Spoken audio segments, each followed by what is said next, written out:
Babasahin ko ano po, mula doon sa number 14. Ang sabi nyo ay sometime in 2021 PRRD gave me 25 million. Yun po ba ina-attest ninyo tama? Opo, Madam Chair. Opo, Your Honor. Ibinigay sa inyo ni PRRD mismo. Siya Opo. personally yung 25 million. Opo, Madam Chair. Opo, Your Honor. Pero sinasabi niya wala siyang pera eh. Meron po. Meron. Madami po. Itong 25 million na ito, ang sabi mo dito, to purchase high-end motorcycles. Kaya bumili kayo ng dalawang 2021 model Harley-Davidson motorcycles at nilagay nyo sa pangalan ng anak nyo. Tama ho yun po. Opo, sa akin po tsaka sa anak ko. Tapos, bumili po kayo ng Ducati motorcycles, nilagay nyo naman sa pangalan nyo. Opo, Madam Chair. Opo, Your Honor. Okay. I am sure na ito pong mga binili nyo, meron pong OR and CR to, hindi po ba?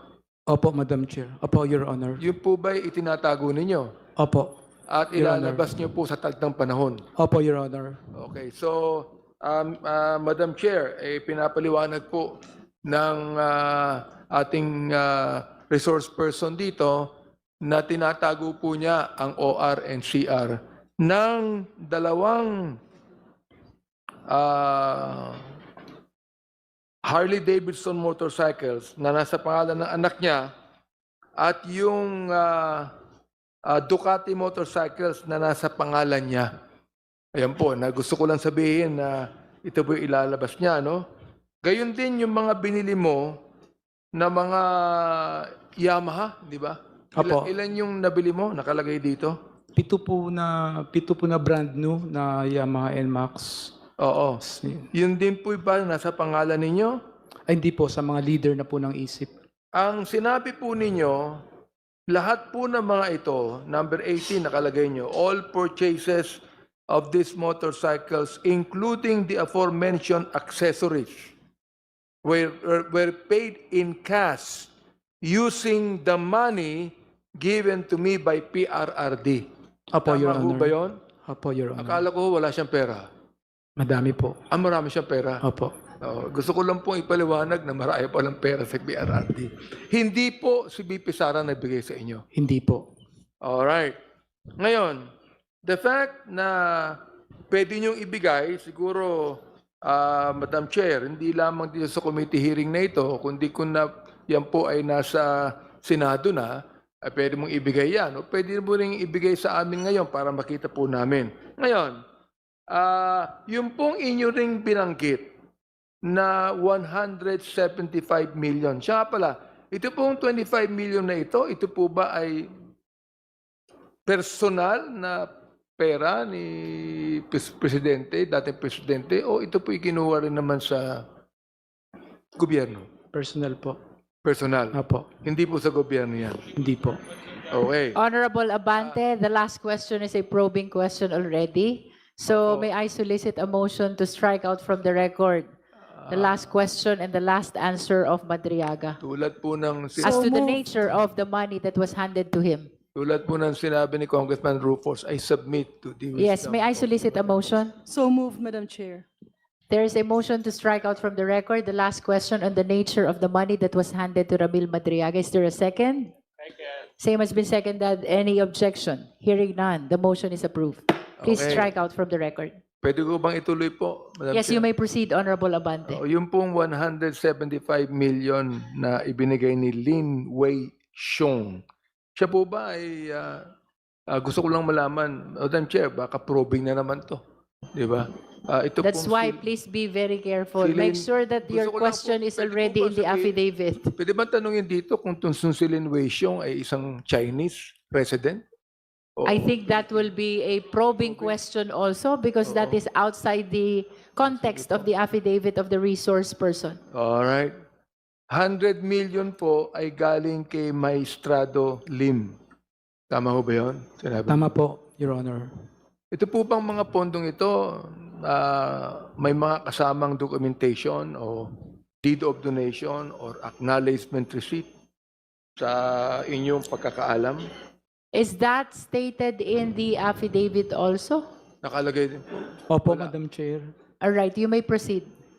Yung 100 million po, tsaka yung 175 million, through phone calls lang po yun na to pick up para gamitin namin pondo sa ISIP Pilipinas, Madam Chair. Oo.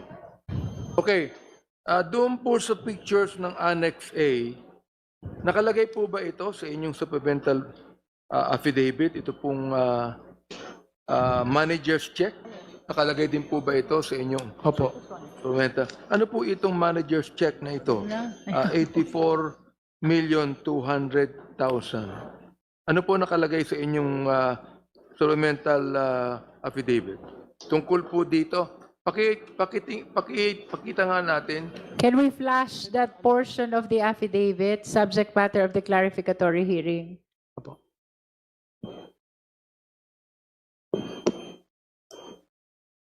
Hindi po naipakita ito eh. Ito ba kasama din? Yung 4.8 million na manager's check. Kasama rin to sa inyong supplemental affidavit. Opo, kasama po. Kasama rin po. Medyo mapakita natin. The allegation on the 4.8 million in the affidavit.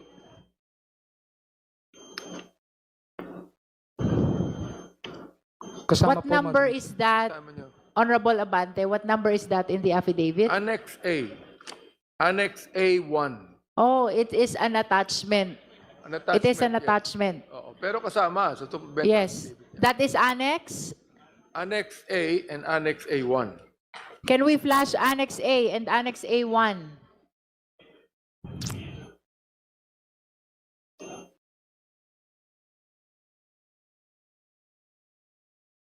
We are reminding the justice members that our clarificatory questions are limited to 5 minutes only. If that will not be sufficient, you will be listed for the second round.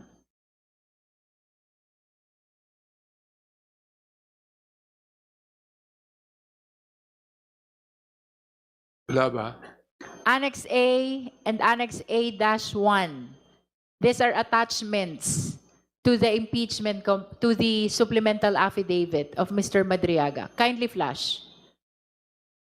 There. Ayan. Okay, Pero let's start hindi- with Annex A. Hindi nyo po nailagay sa inyong supplemental affidavit kung sino nabigay sa inyo. Itinawag po ni dating Presidente Duterte na pick upin ko po sa safe house namin sa Eastwood. Yung 2 cheque, tsaka cash. Pero 2 cheque po na yan, hindi ko po na ipinalit kasi wala po akong account sa land bank. Tsaka masyadong malaki po. Alam ko po pwede akong ma-imbestigahan sa Ay, di, pero AMLAC. cheque eh. Di ba? So, walang bigat yan. Di ba? Apo, Cheque, no? apo. Ang bigat na sinasabi mo, ay baka sa AMLAC, ganun. Opo, yung inisip ko po pag dineposit ko po. Madam Chair, pwede po ba nating ipatawag ang ilang mga pangalan dito nabanggit ni Mr. Ramil Madriaga? For example, like si Antonio Monsayak, si Colonel Nolasco, si Colonel La Chica, pati yung Gina Acosta. We will defer our concern on issuing subpoena for additional witnesses until we have presented all the resource persons, rather, who have Okay. complied already. We have a Alright. long list of resource persons already in line. Dalawang tanong na lamang po. Ito pong relationship ninyo with the respondent. Sinabi po ni VP Sara na dinenay niya na meron kayong personal or professional relationship. Yun ang pagkakasabi po niya. Pero yung pong nakita namin mga picture, nagsasabi na talagang kilala niyo siya. Ano po? Opo, Madam Chair. Meron po ba kayong ebidensya like non-logs, visitors entries or gate passes sa Malacanang o Davao City Hall o sa OBP? That is a probing question already, Honorable Abante. Okay. Wala siguro. Anyway, Ah, yun lang po. At meron pa pero hindi ko na itatanong. Baka probing question uli. Alright. Thank you. Maraming For the salamat guidance po. of the Justice members, we are reminded to confine our questions to merely clarificatory because this is just a clarificatory hearing. We are not holding a trial. Your probing questions must be raised during the stage of the trial already. Now we proceed to our next Justice member, the Honorable Chel Jokno. Thank you, Madam Chair. Magandang hapon, Mr. Madriaga. Magandang hapon po, Your Honor. May I request, Madam Chair, that the committee secretary flash paragraph 55 of the supplemental affidavit on the screen. Kindly flash paragraph 55 of the supplemental affidavit.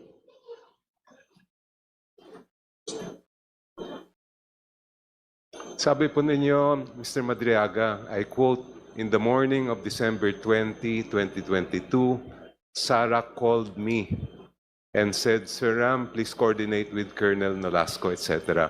Sino pong Sarah ang tinutukoy niyo dito? Si Vice President Sara Duterte po, Your Honor. Ngayon, saan ka tinawagan? Sa landline ba yan o sa cellphone? Sa cellphone ko po, yung designated na cellphone ba ginagamit namin. Yung cellphone na yun ba ay prepaid o postpaid? Prepaid po yung bigay po ni Presidente sa akin. Honorable Jokno, please refrain in raising probing questions. Well, may I just explain why I'm asking these questions, Yes, Madam Chair? but nonetheless, kindly Yes. confine our question to the contents of the affidavit. For the committee to fulfill its duty of determining whether Mr. Madriaga is telling the truth or not in his affidavit, it would be good if we could have some independent corroboration of his statement. For example, if a witness were to say, tinawagan ako, at may papakita niya halimbawa yung kanyang cellphone na na-save niya noon na meron talagang pumasok na call, then we can reasonably say, nagsasabi yan ng katotohanan. Or if, for example, the cellphone records will attest, kung let's say postpaid ang kanyang account, na talagang may tumawag sa kanya ng ganitong araw, again, we will be able to fulfill our duty and say, talagang nagsasabi ito ng katotohanan. At the same time, we can also, through the cell phone records, assuming, let's say, it's a postpaid, even identify kung nasaan lugar siya noong certain day and time. So that's why I'm asking these questions, simply for us to be able to fulfill our duty Honorable of assessing Jokno. the truth. But I do have just a few more questions, if I may, Madam Chair. Of course, Yes, please. if it is probing, I will submit to the discretion of the court of the Honorable Chair. Nabanggit niyo rin sa paragraph 55 na meron kayong natanggap na text message. Ang tanong ko lang po ay, na-save niyo ba yung message na yon? Yung sabi niyo dito na galing kay VP Sara? Lahat po ng text niya sa akin, tsaka nila Colonel Nolasco, tsaka si former President, nakasave po sa iPhone ko. Hindi ko po ako nagbubura. Dahil yun po yung binigay sa akin ni Presidente Duterte. Last question, Madam Chair, if I may. Nasaan po yung iPhone na yon, yung sinasabi? Honorable Jokno, I will lament submit- that I have to prevent you from raising further questions along that line because that is probing already. Thank I'm you. sorry, but let us always be reminded that this is merely a clarificatory hearing. Thank you, Madam Chair. Are you finished, Honorable Jokno? Yes, Chair. Thank you. Now we recognize the Honorable Amben Amante. I'm sorry. Before Honorable Amben, Honorable Tino first. Madam Chair, may I also? Yes, I will list you down. Thank you, Chair. Madam Chair, am I recognized? You may proceed, Honorable Tino. Thank you, Madam Chair. Well, Madam Chair, una, follow-up lang dun sa ni-raise ni Congressman Jokno. Mr. Madriaga says na meron siyang cellphone at nandun yung mga text message. Can the committee then subpoena the phone with the text messages, Madam Chair? Anyway, mentioned siya sa affidavit, and I think we should have access to such messages to verify the affidavit. The chair intends to defer discussion on the issuance of subpoena of further evidence and witnesses until all the resource persons that we have invited have been presented. Please Then- understand that we have a long line of witnesses to present, and each one of them have documents to present as well. So until and unless we are done with them, let us not or let us differ from discussing the necessity of issuing subpoena for additional evidence. Honorable Tino. Thank you, Madam Chair. Then I will just make the motion at the proper time. Madam Chair, May I just correct myself in the use of witness? All the persons we invited are resource persons and not witnesses. Madam Chair, That's for the guidance also of the justice members. I would like to make a motion to include the supplemental affidavit to the fourth impeachment complaint, Madam Chair. So I move. You are adopting the supplemental affidavit of Ramil Madriaga in support of the fourth impeachment complaint. Yes, thank you. Is that a motion, Honorable Abante? I'm making a motion, Madam Chair. So do I hear a second to that? Is there any objection? Hearing none, the motion is granted. Madam Chair, may I The Honorable Laila de Lima. thank you, Madam Chair. May I also make the same motion? There is likewise a motion for the adoption of Insofar the as the supplemental affidavit Insofar as the Sabalia et al. Complaint. of Ramil Madriaga to be Yes. part of the third impeachment complaint, Sabalia et al. Complaint. Do I hear a second? Second, Madam Chair. The same has been seconded. Is there any objection? Hearing none, the motion is likewise granted. May we know if Honorable Tino has concluded? Not No. yet? I You have may not yet continue. started, Madam Chair. Okay, thank you, Madam Chair. Una, sinabi po dito, tumawag si VP Sara kay Mr. Madriaga at inatas na to coordinate with Colonel Nolasco. At sinabi sa paragraph 56, nagkita sila, at tinext siya ni Colonel Nolasco, and then nagkita sila sa DepEd Central Office. Okay. Madam Chair, pwedeng ma-clarify lang, bakit po nagkita sa DepEd Central Office at ano ba ang role ni Colonel Nolasco? Bakit nasa DepEd siya? Honorable Tino, I lament that your question is a probing question already. Well, Madam Chair, is it... Maybe you can just I am ask the resource person to confirm if indeed Oo. Nolasco was there, they met in DepEd, but to go beyond what is contained in the supplemental affidavit would amount to probing already, testing the statement or the allegations contained No, in Madam the Chair, affidavit. actually, gusto ko lang pumalinaw, sino ba si Colonel Nolasco? Ano ang role niya? I mean, context. It's to provide... Okay, you may proceed. Thank you, Madam Chair. Who is? Oh, who is Colonel Nolasco? Ano ba ang papel officially? Ano ang kanyang role sa DepEd? Kung alam lang po ni Mr. Madriaga. Mr. Madriaga? Si Colonel Nolasco po nung time na nanalo po si VP Sara, ang sinabi po niya sa akin baka pwedeng lumipat na po siya ng VP-SPG nung nalaman niyang mag-separate na po. Sabi po niya sa akin, baka pwedeng ipalipat mo na ako doon. Kaya po, nailipat ko siya doon. Then sinabi niya, siya po daw ang inilagay as security officer Ayun. for DepEd. Ayun, okay. So thank you Mr. Madriaga at yun nga po. So naklaro na si Colonel Nolasco ang security officer ng VP-SPG na naka-assign sa DepEd. Opo. Kaya doon po sila nagkita sa DepEd. So yun po yung clarification na gusto natin dito. And to further emphasize, member siya ng VP-SPG. Yung VP-SPG, yan yung Vice Presidential Protection and Security Group. Okay, thank you. Ngayon, ito naman, sabi nyo sa paragraph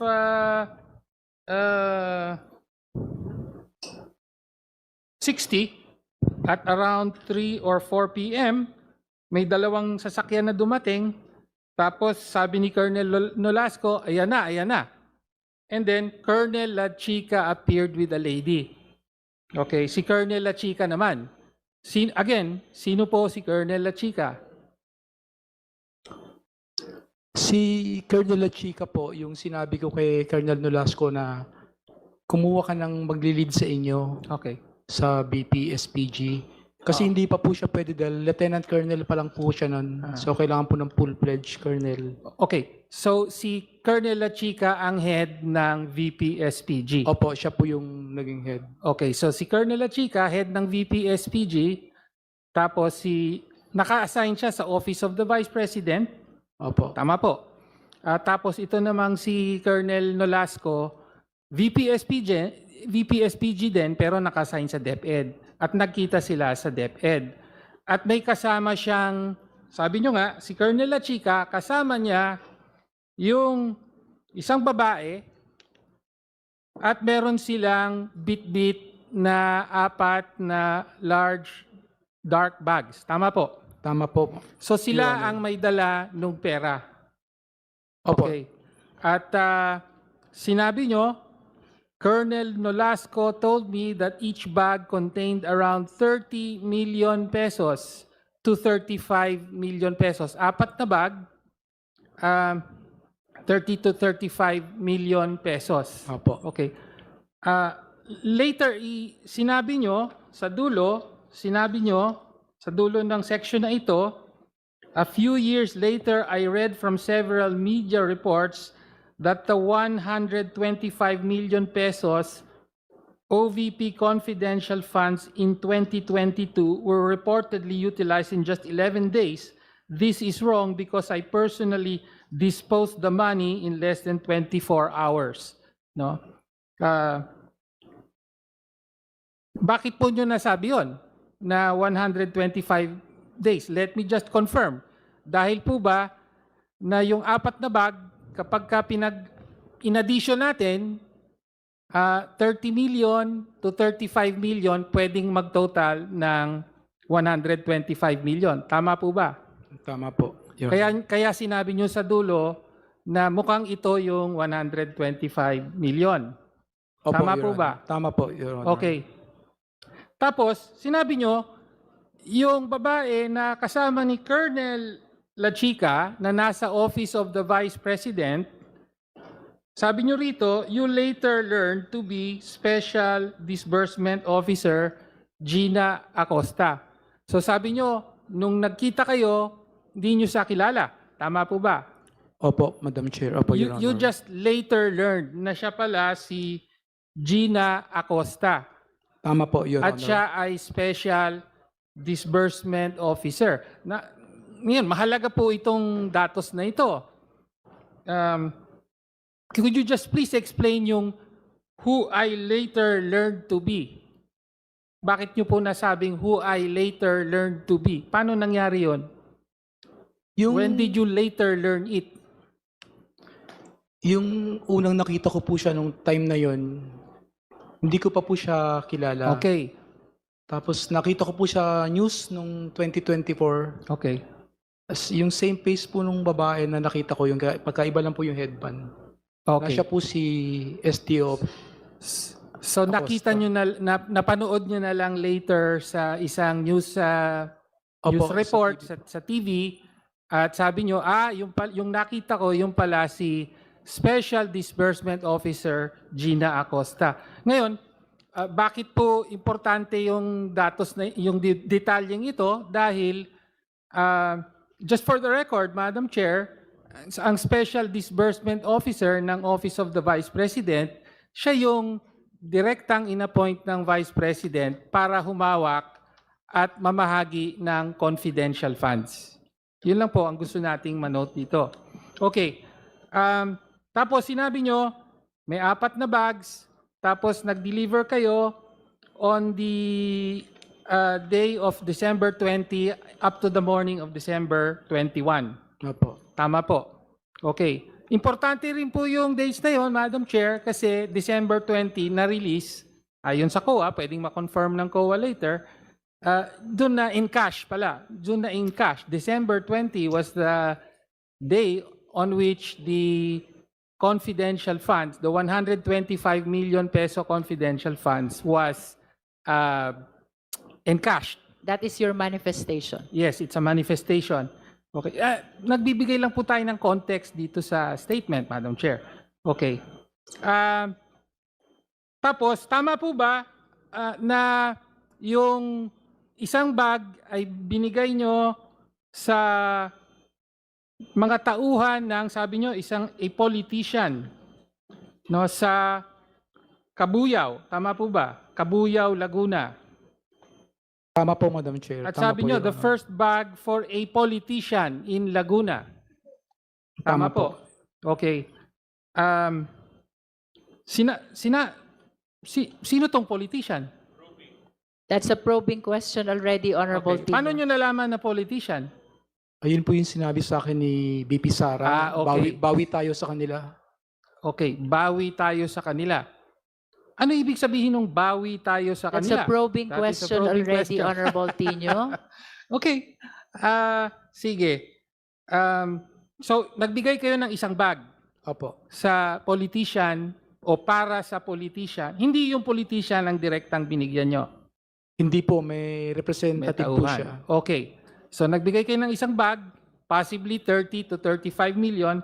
Tapos yung pangalawang bag, binigay nyo sa isang tauhan ni Attorney Munsayak. Tama po ba? Hindi ko po alam kung tauhan niya yun, pero sa taas po namin nilagay nung kasama ko. Nandun din naman po ako. Okay. Hindi nyo alam. Basta nandoon siya. Hindi ba tinuro kayo sa itaas? Opo, sa taas Sino po. ang nagturo sa itaas? Si Attorney Reynald Bonsayak po. O, si Attorney Munsayak, tinuro ka sa itaas, tapos dun sa itaas, inabot mo yung pera. Tama po ba? UC. Kami po, si Arman po mismo yung nag-abot yung kasama Si ko Arma, po. hindi yung kasama mo. Opo. Kasama ka rin sa taas. Siya po yung umabot sa second floor, ako po halfway doon sa may platform. Halfway lang. Okay. Tapos sabi mo dito sa affidavit mo, paglabas nyo,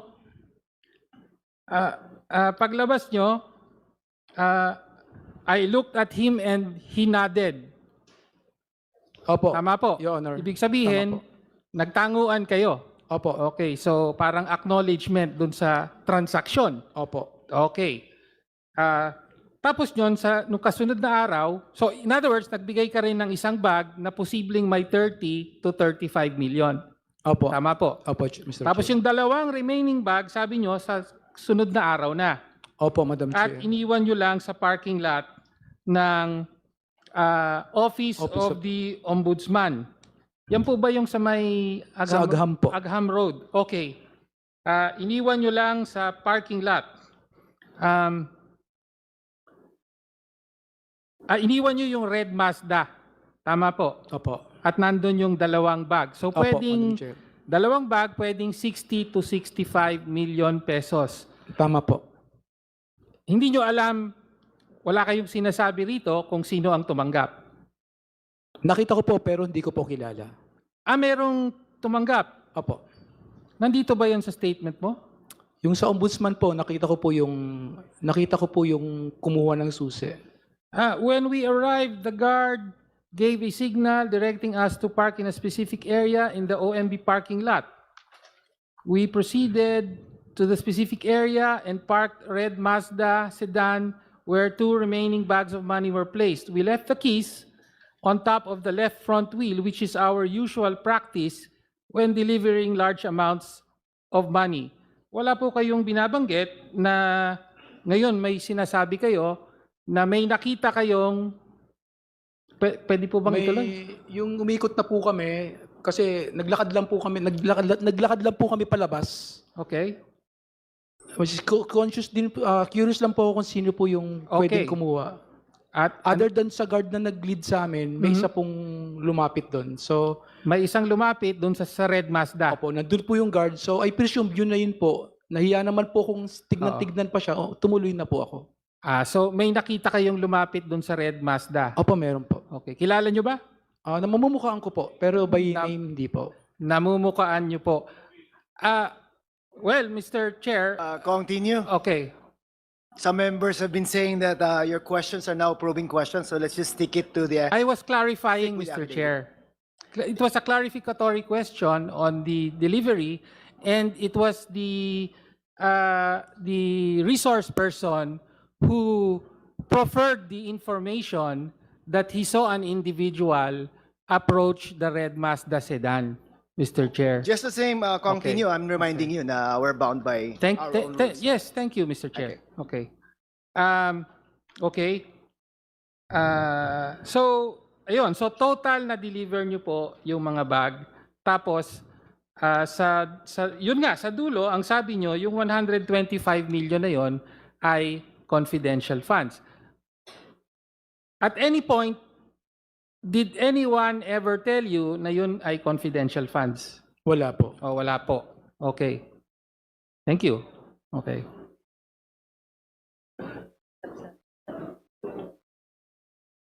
Thank you. Are you Yun na done? po. Continue. Okay. Thank you. Congressman Ben Amante. Maraming salamat, Mr. Chair. Mr. Chair, nais ko lang po maliwanagan kung tama ba yung pagkakaintindi ko na inutusan ni Vice President Sara Duterte si Mr. Ramil Madriaga na pumunta sa San Pablo, Laguna, Cabuyao, Laguna, at gayon din sa doon sa strip dito sa Quezon City. Tama po ba 'yon, Mr. Tama Madriaga? po, Your Honor. Tama po. Natuloy po ba kayo na pumunta ng San Pablo, Laguna? Nakapunta na po ako. Pero yung time na inutusan kayo ng ating pangalawang Pangulo, natuloy po ba yon? Hindi po kasi along our way po somebody called us up then just to meet instead in somewhere in Cabuyao. So yung imi-meet nyo sa San Pablo, imi-meet nyo na rin din sa Cabuyao. Opo, sa loob po ng industrial park. Curious lang ako, Mr. Chair, Mr. Madriaga. Ako taga San Pablo ako eh. Opo. Oho. Sino po ba yung mini-meet nyo sa San Pablo, supposedly?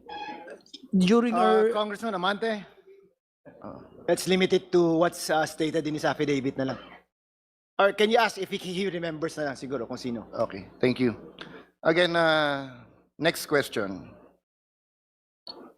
About naman po ito dun sa una yung sinumpang salaysay. Paragraph 26, you referred to the magnetic lifters that allegedly contained methamphetamine hydrochloride. Ngunit nabanggit din ninyo na hindi natuloy ang pagkuha nito. Maaari po bang makonfirm na totoo na hindi po talaga natuloy yung pagkuha ng magnetic lifter? hindi po. Kino-confirm ko po na hindi ko po nakuha yon. Hindi po natuloy. Pero dito po sa salaysay na sinumpaan po ninyo, pinahayag po ninyo dito na ito pong magnetic lifter ay naglalaman ng methamphetamine hydrochloride. Ito po ay personal po niyong nakita doon sa magnetic lifter. Later ko na po nalaman yon nung na meron siyang laman na methamphetamine hydrochloride. Later ko na po nalaman yon. So hindi niyo po actual na nakita doon sa magnetic lifter. Ay, hindi po. Sa news lang po. Okay. Maraming salamat po, Mr. Chair. Thank you, Congressman Amante. Congressman Nasal.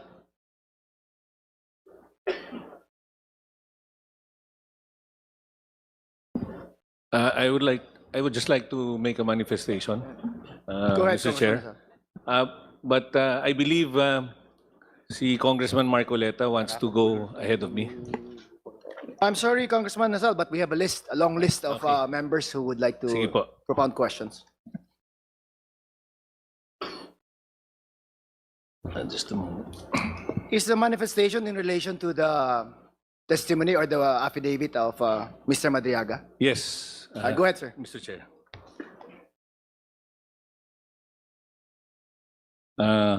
Mr. Chair, honorable members of the Justice Committee, magandang hapon po. I make this manifestation not to delay these proceedings, but to place on record matters that go directly to the credibility of the witness and the reliability of his affidavit in the interest of truth, fairness, and the integrity of this impeachment process. Congressman Nazal, we are here as to determine probable cause lang, no? And Opo. the credibility of the witness should not be put in question because that should be in the Senate trial po, no? So if your manifestation is in line with that, I would suggest that we defer that manifestation and leave it to the Senate to determine the credibility or the testimony of Mr. Madriaga. I defer to your wisdom, Mr. Chair. Thank you, Congressman Nazal. If you have questions, though, I would allow you to ask questions.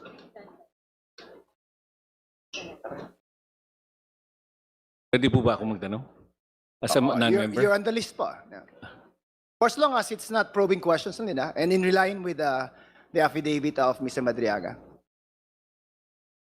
Sa next na lang po na pila. Okay. Thank you. DS Konghun. Thank you, Mr. Chair. Some clarificatory questions lang po. Mr. Madriaga, sinabi mo na yung kaso mo na isinampa laban sa iyo ni Attorney Roque bilang ganti sa paglantad sa kanyang activities sa Mariveles, Bataan, kasama ng kanyang mga partner sa Pogo. Tama ba sinabi mo yon? Tama po, Your Honor. Sino-sino yung kanyang mga partner? I'm sorry, but that is not allowed, DSJ. Could you please rephrase your question? We have to limit our line of questioning doon lamang po sa nakasaad sa affidavit. Tinitingnan ko lang, Mr. Chair, kung alert ka pa kasi para kanina inaantok ka eh. So, chinecheck ko lang kung alert ka. Tama ba na kaya mo ginawa yun ay dahil sinubukan mo lang na tulungan yung mga magsasaka na bibigyan sana ng Certificate of Land Ownership and Award ng Department of Agrarian Reform, Mr. Madriaga? Tama po, Your Honor. Tama rin ba na kaya mo ginawa yon ay tama rin ba na gusto nyong gawing Pogo Hub sana ni Attorney Roque kasama ng kanyang mga kasamahan yung lugar na yon ayon sa inyong affidavit? Opo, Your Honor. Para magawa niya yon, kailangan niyang ilipat yung titulo ng lupa sa pangalan ng First Bataan Mariveles Holdings Corporation. Tama ba? Opo, Your Honor. Nabanggit mo din na ang presidente at CEO nitong korporasyon na ito ay si Danny Coral, na siya rin ay isa sa mga incorporator ng Lucky South 99 Outsourcing Incorporated at Lucky South 99 Corporation. Tama Opo, Your Honor. At itong dalawang kumpanyang ito ay nag-ooperate din ng ayon sa iyong salaysay, ay nag-ooperate din ng Pogo Hub sa Pampanga. Tama ba? Opo, Your Honor.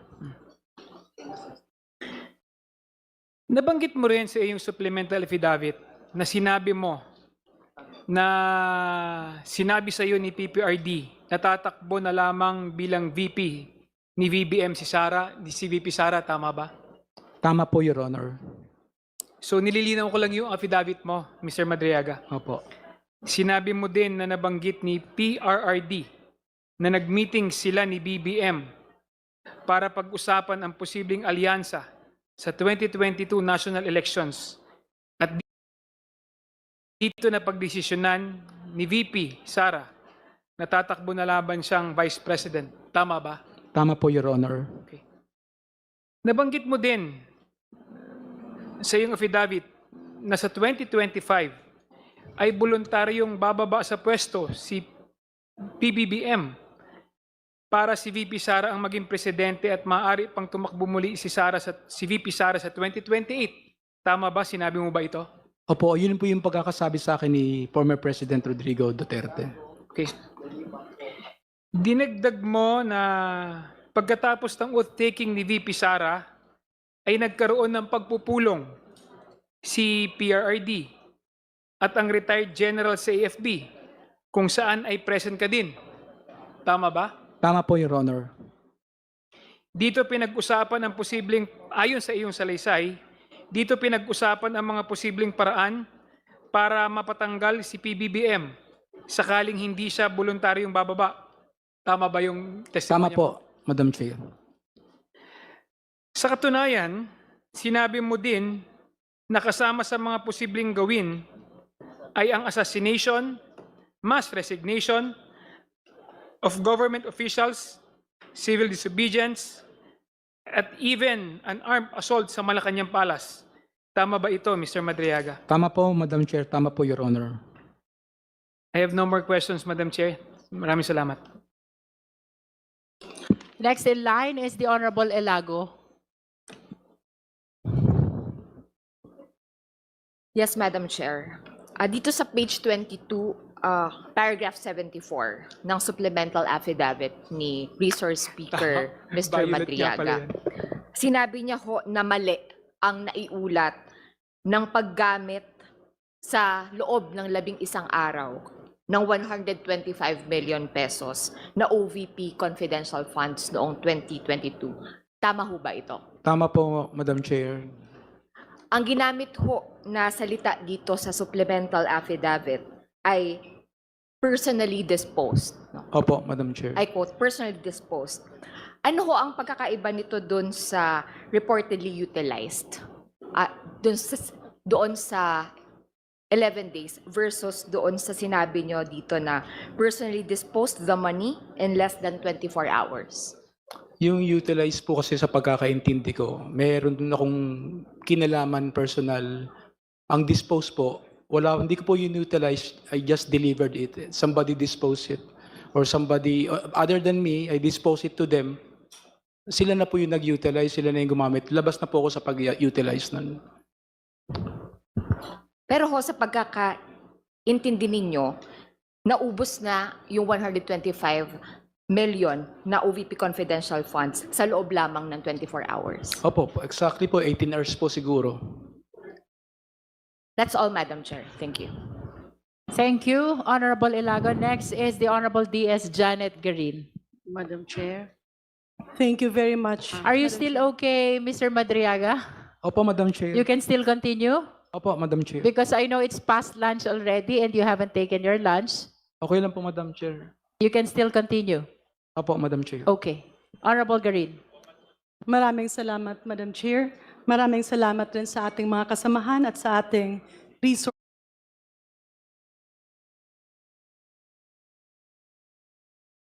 persons.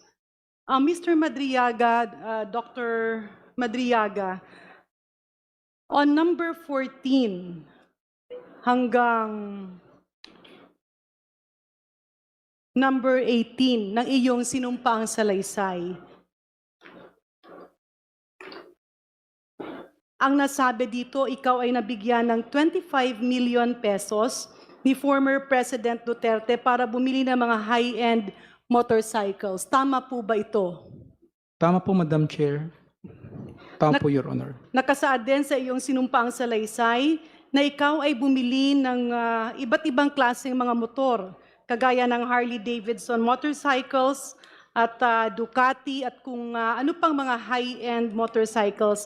Ito ba ay nakapangalan kanino, Mr. Chair? Sa pagkakaintindi po, pagkakaalam ko po, sa akin po tsaka sa anak ko. So ang mga motor na ito ay nakapangalan sa iyo at nakapangalan sa anak mo at ang ginamit mo para ipambili dito ay ang 25 million pesos na sinasabi mong binigay sa iyo ni Pangulong Duterte. Tama po ba? Tama po, Madam Chair. Tama po, Your Honor. Ang mga motor ba na ito pagkatapos mong bilhin ay ginamit mo o hindi? Ginamit ko po mga ilang beses po, Madam Chair.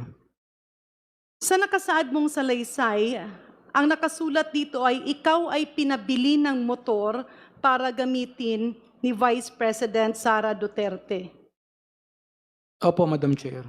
So ibig sabihin, nabigyan ka ng pera, binili mo, at ginagamit mo jointly with the Vice President, or ikaw yung unang gumamit at pinagamit mo? Ano po ba ang context? Honorable nun? Garin, I have to prevent that question I because that submit- is outside the supplemental affidavit already. I submit, Madam Chair. You Let may me proceed. rephrase my question.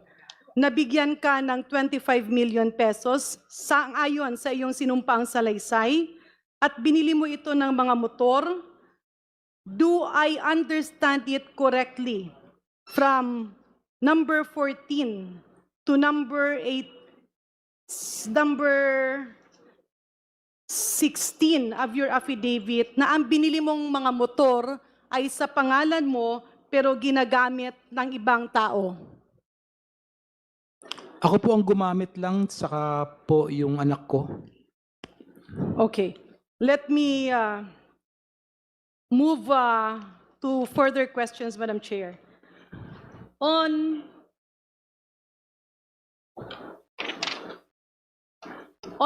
number 19 to 22, sa iyong sinumpaang salaysay, Mr. Madriaga, ito po ang salaysay mo na sinasabi mong ikaw ay naatasan at tinawagan para ipalabas ang isang equipment sa Bureau of Customs. Do you confirm this? Opo, Madam Chair, I confirm it.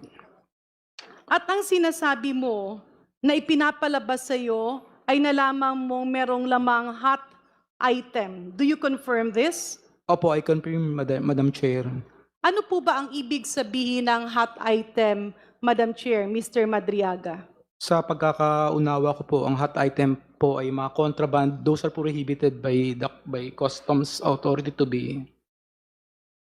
Can you give me an example of a hot item or? Honorable Garin, we have to prevent I that submit, question. Madam Chair. Let me rephrase my question. Nakalagay dito sa iyong sinumpang salaysay that later on you learned that the context of the magnetic lifters were actually shabu worth 4.3 billion pesos. Do you confirm that this is the same magnetic lifters that were released in the newspapers at the same time? Honorable Garin, that is a probing question already, and I think Mr. Okay. Madriaga is not competent to answer that question as well. Okay, I submit, Madam Chair. Let me move to page 6 of Mr. Madriaga's affidavit. Nakasaad rin dito na ikaw, as you claim, served as a dummy for the transfer of large amounts of money. Do you confirm this? Opo, Madam Chair, I confirm. At dito rin sa iyong nakasaad na sinumpaang salaysay, ikaw ay nagsabi ng mga bangko kagaya ng, if I may, Madam Chair, China Bank Legazpi, China Bank Maine, China Bank Ayala, PNB Makati, Anon Bank in Pasig, Anon Bank in a mall in Lubao. Ang ibig po ba sabihin nito, itong mga bank accounts na ito ay nasa pangalan mo, Mr. Madriaga? Opo, Madam Chair. At nakasaad din sa iyong sinumpang salaysay na pinapahintulutan mo ang Kongreso na hingiin at buksan ang laman ng mga accounts na ito? Opo, Madam Chair. Madam Chair, if I may, medyo mahaba-haba ka sa yung portions na ito. Nung sinabi niyo pong dummy, ginawa kayong dummy, I permitted, Madam Chair,